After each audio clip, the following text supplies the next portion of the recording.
queridos! Olá, tudo bem? Bom, vamos fazer a correção do tema de número 7, então, sobre cinética, nessa parte que aborda bem mais a questão algébrica da lei de ação das massas, eis o motivo pelo qual ultrapassamos a barreira da química teórica e fomos para a matemática básica, das relações de funções e assim por diante, como foi a nossa aula passada. Então vamos começar com a questão de número 7. Deixa eu apagar isso aqui tudo para você, para não haver confusão, né? Pronto. Vamos lá para a questão de número 7 para você ver como isso é cobrado nas provas. Desculpa, questão 8. Ali está a reação e ele pergunta e fala sobre a lei experimental, que é a lei de ação das massas. Observem que não é uma reação elementar, afinal você tem 1,5. Ou seja, 1,5 de molecularidade, né? Ou no caso, se passarmos para números inteiros 2 e 1, tá? Que é a mesma proporção. Afinal, 2 é 2 vezes maior que 1, 1 é 2 vezes maior que meio. E aqui você tem 2 e 1, né? Exatamente. Então, tecnicamente, na proporção que você tem representado ali, você não tem uma equação elementar, tá? Então, vamos lá. A partir dessa informação é possível afirmar que a reação tem ordem 3 meios. Não, querida, a reação tem ordem 3, né? Você tem 2 mais 1, 3. A equação dada corresponde a um processo elementar trimolecular. Então, não. Por quê? Porque a equação dada, ela tem ordem 1,5. Desculpa, molecularidade 1,5, né? Senão estaria escrito 2 e 1. Mesmo que a proporção seja a mesma, para você ter a molecularidade de 3, ou seja, 2 mais 1, você tem que ter escrito ali na equação 2 mais 1. E não é o que tem. Então está errado. A velocidade da reação quadruplica quando o NO é dobrado. Tá certo, como o NO é de segunda ordem, e como vimos a exaustão já na aula passada, segunda ordem significa o quê? Tudo que acontece com NO acontece ao quadrado com a velocidade. Afinal, se você observar a fórmula, se duplicarmos o NO dessa maneira, duplicaremos ao quadrado a velocidade para manter a mesma constante, os mesmos valores e assim por diante. Então você vai ter V igual a K vezes 2 ao quadrado, que vai dar 4, vezes NO ao quadrado vezes BR 2 na 1. Então, se você observar bem, a velocidade vai ficar multiplicada por 4, porque você vai ter K vezes NO ao quadrado vezes BR 2 na 1 vezes 4. Então, está correta a afirmação de número, ou de letra C, perdão. A concentração de BR2 não tem influência na velocidade. Se não tivesse, seria de ordem 0, não estaria ali. E ela tem, está ali. A velocidade da reação sextuplica ao dobrarem as concentrações de ambos. Não, se você dobrar o NO, dobra ao quadrado. Se você dobrar o bromo, dobra na 1. 4 vezes 2 dá 8 e não 6, querido. Ela octuplica e não sextuplica. Portanto, está errada a letra E. Resposta certa, letra C. Próxima questão do tema já vai lá bem para frente, é a questão de número 31, que é uma questão maravilhosa de gráfico. As curvas desenhadas representam variações de velocidade monomolecular, então é V igual a K vezes uma molécula tipo A, por exemplo, em função do reagente. E ele diz que ela é de primeira ordem, então é elevado na 1, portanto é uma função y igual a AX. Lembrando que como tem que partir da origem, querido, tem que ser igual a 0b, termo independente. Logo, essa é a função. E nessa função de primeiro grau, sempre que você divide o y por x, você tem que ter um valor fixo, o mesmo número, que é o a. Logo, né, você já sabe qual tem que ser a resposta da questão. O 1 seria aqui de ordem 0, v igual a uma constante, ou seja, V igual a A elevado na 0. Porque se o A é elevado na 0 e qualquer número elevado na 0 é 1, V igual a K. Então ficaria sempre igual a um número constante, né? Ou seja, Y é igual ao termo A da equação, sabe? Tipo Y é igual a 2, por exemplo. Então vai ficar uma reta ali cortando o eixo da coluna, que é o Y. Esse eixo 2 aqui, que é uma reta decrescente, está dizendo que conforme a concentração aumenta, a velocidade diminui. Isso não pode acontecer. Para ser uma reta decrescente, o x, né, o termo A ali, teria que ser negativo. E não é o que acontece. Conforme a concentração vai aumentando também as colisões entre as partículas e, consequentemente, a velocidade da reação. O 3 aqui seria uma função logarítmica, né? Não é o que acontece. O 5 é uma exponencial. E a única que representa que a divisão é sempre igual, sempre um número constante, por exemplo, sabe, sei lá, 2 dividido por 1, 4 dividido por 2, quando for 3, vai ter que ser aqui, na verdade eu estou diminuindo, quando for, por exemplo, 6, tem que ser dividido por 3, e assim por diante. É a 4 que vai dar um gráfico crescente. Caso o que eu tenha dito agora para você não tenha feito sentido, peço por favor que você revise a aula de número 7, onde o professor explicou com muita calma, muita paciência, o que acontece quando você relaciona duas grandezas com as relações proporcionais que podem acontecer. Tudo bem? Então, em suma, sempre que na coluna há um aumento na mesma proporção que na linha, ou seja, se dobrou aqui, você vai ter uma linha reta, querido. Então, o gráfico que tem que apresentar a transcrição deste fenômeno, obviamente, é o gráfico de número 4. Próxima questão 33. Uma relação monomolecular de primeira ordem. Então, você já vai ter V igual a K vezes A, por exemplo, elevado na 1, que é a primeira ordem. Ocorre com velocidade de 5 molar por minuto, quando a concentração é 2. Então você já sabe que se a velocidade é 5, a concentração é 2, está elevado na 1, ele pergunta qual a constante. Tá aí, é uma questão que você não vai ver todo dia, talvez a mais fácil do planeta Terra. Constante, 2,5. Questão 34. Considere as afirmações abaixo referentes a uma reação monomolecular de primeira ordem. Se ela é monomolecular, você tem apenas uma molécula. E se ela é de primeira ordem, elevado na 1. A velocidade varia linearmente em função da concentração dos reagentes. Tá certo? Como já falamos infinitas vezes, para você ter uma reta, quando você compara a coluna com a linha, ou seja, o eixo vertical com o eixo horizontal, sempre tem que dar o mesmo número. Por isso, a transcrição dos pontos vai dar uma retinha. Então está correto, vai ser uma linha. A velocidade é uma função exponencial do tempo, já falamos sobre isso. Sim, sempre que você tem uma diminuição, você tem 1, depois você vai para metade, depois você vai para metade da metade, depois a metade da metade da metade. Então observe que é uma função que vai ter um fator de 1/2 elevado na x. O que varia é justamente, queridos, o expoente, porque 1/4 é igual a 1/2 elevado ao quadrado, 1/8 é 1/2 elevado ao cubo. Então, sempre a velocidade vai formar o tobogã. Primeira aulinha de cinética, aula número 6, revise ali, uma das primeiras falas do professor. Tobogãzinho, tobogã. Vai ser esse o desenho que você vai ter no gráfico, porque é o que acontece sempre com as moléculas em função do tempo. Então está correto. A meia-vida de um reagente depende da sua concentração inicial. A resposta, evidentemente, está errada. Não depende da sua concentração inicial, porque senão deveríamos ter um dinossauro inteiro vivo para saber quantos anos ele tem. Como a meia-vida ela vai ter uma função exponencial do tempo, é uma parte um pouquinho mais difícil, mas a fórmula vai ser tempo de meia-vida vai ser igual ao logaritmo natural sobre a constante. Ou seja, você vai ter sempre uma dependência exclusivamente da constante de decaimento radioativo, dessa velocidade. Aí tu pergunta, mas e por quê? Ora, porque é uma função de primeira ordem, de primeiro grau. Tudo que acontece com a concentração vai acontecer também com a velocidade da reação, né? Então, deste modo, você vai ter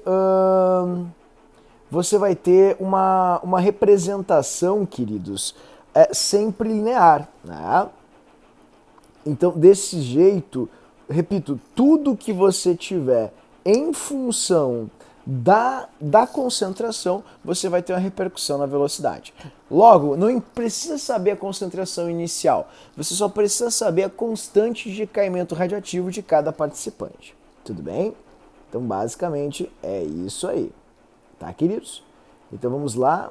Essa, na verdade, é logaritmo natural de 2 sobre a constante, tá? O professor havia esquecido aqui, né? T igual a log natural. É uma fórmula bem difícil de chegar, tá, pessoal? Mas, enfim, é assim. É uma parte de graduação, vou ser bem franco. Talvez num outro momento o professor deduza para você todas as equações diferenciais e derivadas que vão te levar até essa fórmula. Mas enfim, não precisa saber, é só pensar em uma obviedade. Você não precisa ter um dinossauro vivo, ou seja, a concentração inicial dele, para saber quanto tempo ele tem, né? Então, resposta certa apenas a 1 e a 2, a 3 está errada. Questão 35. Determinado composto químico se decompõe de acordo com uma cinética de primeira ordem.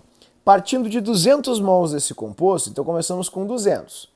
Depois de 10 minutos, haviam 150 mols sumidos, decompostos. Tá, então vamos lá. A primeira meia-vida, vamos colocar aqui, primeira meia-vida. Tá? Primeiro tempo de meia-vida. Assim, vai levar de 200 a 100. Então você vai ter uma decomposição de 50%. Então, vou colocar aqui, menos 100. Sumiu. A segunda meia-vida vai levar você de 200 a 50. Então, sumiram 50 mols. Ou seja, foram decorridas 2 meias-vidas. Foi isso que aconteceu. Tá? E se esse período todo foi de 10 minutos, então significa que cada meia-vida foi de 5 minutos. Simples assim. Então, a meia-vida, 5 minutos. Bem fácil, né? Questão 35. Tudo bem? Bom, próxima questão, então, questão de número 38. Você tem ali a reação. Aqui é O3, tá, pessoal? Senão não fecha ali a lei de Lavoisier de conservação das massas. Inclusive, ele comenta aqui, tudo bem? Ele diz assim: a reação tal é uma reação elementar, então vai ser V igual a K vezes concentração de NO vezes o O3 na 1 e o NO na 1. De segunda ordem, porque 1 mais 1 dá 2. Se duplicarmos as concentrações de cada qual, você vai ter a velocidade. 2 na 1 vezes 2 na 1, numa conta rápida, vai dar 4. Então a velocidade quadruplica. Questão bem bobinha, letra E. Resposta certa. Próxima questão, 39. Observe o gráfico, ele diz: a reação direta, que é do reagente para o produto, é uma reação endotérmica. Tá certo, porque para você sair do reagente e chegar até o produto, há necessidade de subir no gráfico aumentando a energia. Logo, tem que haver absorção de calor. A reação inversa é mais rápida na presença do catalisador. Qualquer reação fica mais rápida na presença do catalisador, haja vista que o catalisador abaixa a energia de ativação. Então, essa vai ser a energia da catalisada e essa da não catalisada, da reação inversa. Logo, querido, é evidente que para você voltar por esse trajeto pontilhado vai ser muito menos dispendioso. Em outras palavras, você vai chegar mais rápido ao seu ponto.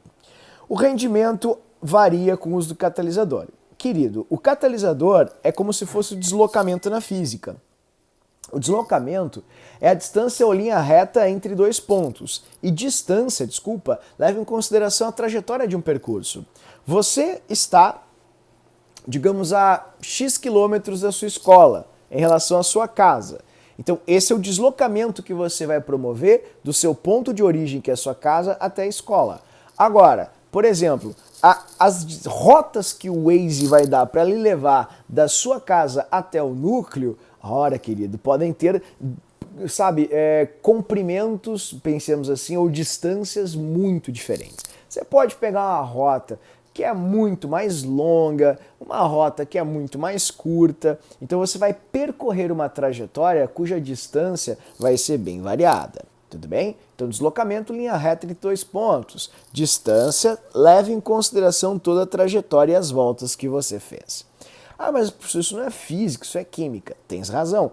Quando você sai do reagente e vai até o produto, não importa se você fez isso com ou sem catalisador, o trecho energético é o mesmo, tá vendo? É só essa fração aqui.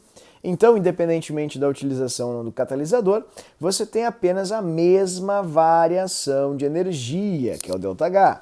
Logo, catalisadores não afetam rendimento, porque você sai do reagente e chega no mesmo produto com ou sem catalisador, certo? Então, para ser bem objetivo, catalisadores não alteram rendimento, não alteram quantidade de produto, não altera equilíbrio. Basicamente, a única coisa que o catalisador faz é acelerar o processo. Letra C. Questão 40 dá uma tabelinha e diz para você que a equação é de segunda ordem. Observe que a ordem do CO é 0, haja vista que o CO não está na equação e, por tal motivo, ele é 1. Logo, você pode pegar a sua caneta estabilo e riscar a coluna do CO, pois ele não interfere na velocidade da reação. E como a concentração do NO está elevada ao quadrado, significa que tudo que você fizer com NO2, no caso, no NO, perdão, vai influenciar ao quadrado a velocidade, certo? Por quê? Ora, porque dividir V por NO ao quadrado sempre tem que dar um valor constante. Então, se você dobrar, por exemplo, vamos supor, ó, dobrei a concentração do NO2. Tô com NO na cabeça aqui, não sei porquê. Dobrei a concentração do NO2. Para dar o mesmo número, você tem que dobrar aqui em cima ao quadrado, né? Ó, ao quadrado, senão você não vai ter o mesmo número. Tudo bem? Então, ao dobrar o NO, você vai dobrar ao quadrado a velocidade, que significa multiplicar por 4. Se isso que eu acabei de dizer não fez sentido, talvez você não tenha respeitado seu tempinho de aprendizagem, querido. Talvez você tenha caído de paraquedas direto nessa questão e não deu uma olhadinha na aula de número 7, que é essencial para a aprendizagem. Ela é super lenta, mas eu não tenho mais paciência. Mas o conhecimento tem muito mais a ver com aproveitar o seu tempo do que não perder tempo, né? Pensa nisso. Quando você tem alguma coisa prazerosa, você não quer que ela acabe rápido, né? Então significa que você tem que aproveitar cada segundo. Você não pode ler, por exemplo, Guimarães Rosa em 10 minutos com a leitura dinâmica. Você vai perder a essência do que está escrito. Ah, pessoal, mas eu acho muito chato isso aí, química é muito chata. Ah, mas querido, é conhecimento, e o conhecimento ele seduz porque ele te dá propósito para muitas coisas. Então tem coisas que você não pode desenvolver em 2 segundos. Você não vai ter habilidade suficientemente grande para ter bons desempenhos ou altas performances. Logo, repito, caso o que eu esteja dizendo agora, dobrou aqui, quadruplicou aqui, não tenha feito muito sentido para você nesse instante, sugiro, por favor, que você vá até a aula de número 7 e assista pelo menos o início dela, onde o professor explica com muita calma isso. Mas, professor, e o poder de síntese e o resumo? Enfim, o resumo é justamente esse que eu acabei de mostrar aqui para você. Por isso, caso não tenha feito sentido, repito, reitero, vá até o vídeo da aula 7 e assista. Resposta aqui, então, vai ser V2 igual a 0,04, porque você tem que multiplicar por 4. Professor, mas aí você vai ter 2 possibilidades, a C e a E. Bom, vamos lá. Como ele te pede a constante, basta você pegar a fórmula, tá aqui a fórmula, e substituir os valores, pois se você os substituir, você vai conseguir descobrir a constante dessa equação.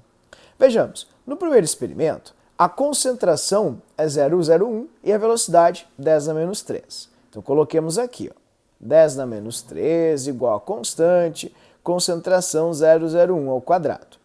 Bom, na aula de número 7, o professor mostrou para você propriedades de potências. E tem uma propriedade de potência que é bem interessante, que é essa aqui.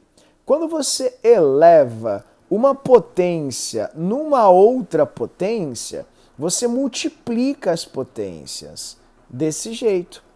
Logo, quando você tem 10 na menos 2 elevado ao quadrado, você vai ter 10 na menos 3 igual a k, vezes 10 na menos 4. K vai ser igual a 10 na menos 3, dividido por 10 na menos 4, conserva a base, subtrai os expoentes, e isso vai te dar 10 na 1, né? Porque menos com menos dá mais, e 10 na menos 4 com vezes menos vai te dar, menos 4, menos 4, perdão, vai dar mais 4. Tudo bem? Então 10 na menos 3 dividido por 10 na menos 4, repito, conserva-se a base, subtrai o expoente. Certo?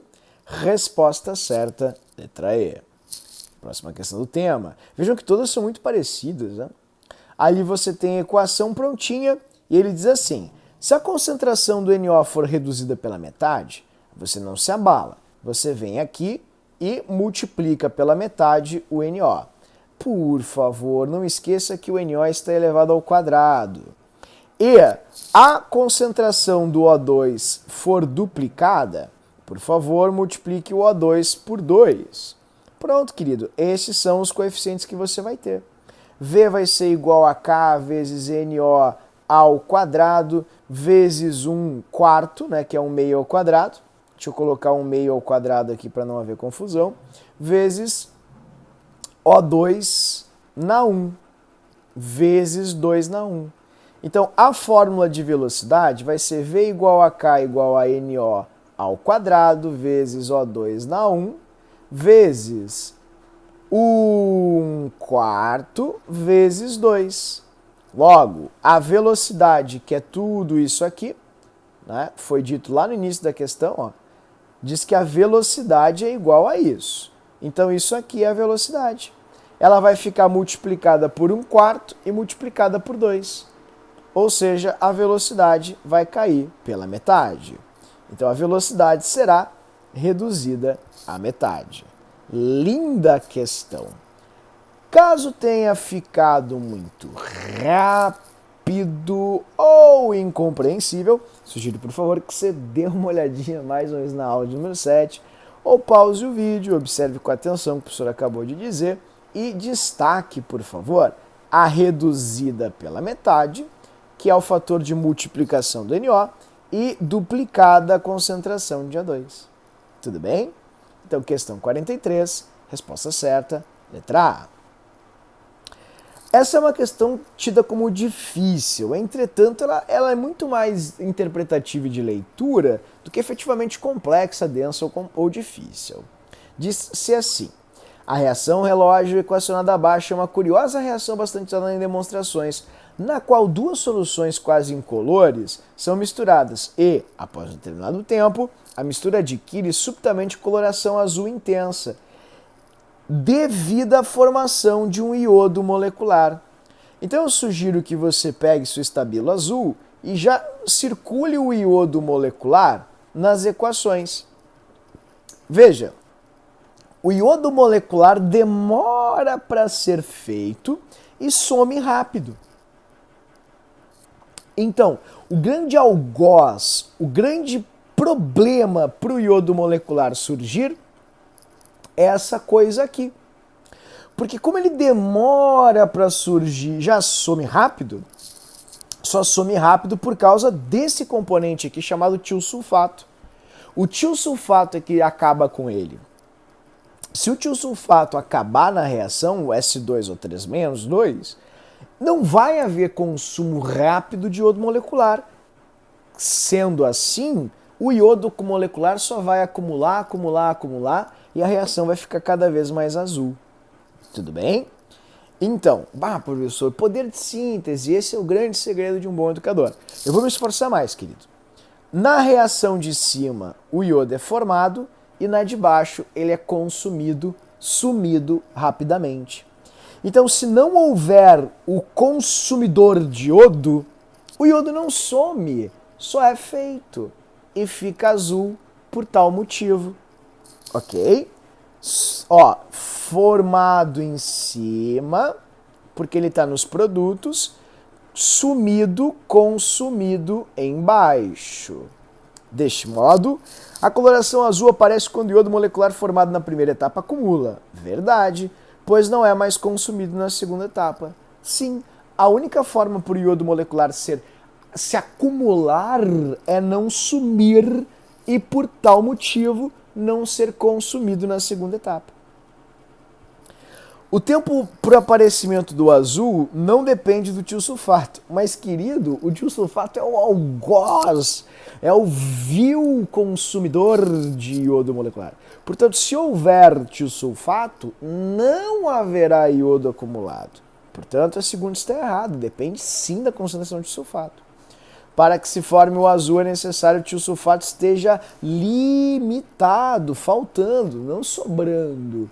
Se sobrar o consumidor, nunca vai sobrar o iodo consumido, porque o consumidor, reagente consumidor, sumirá com o iodo da reação.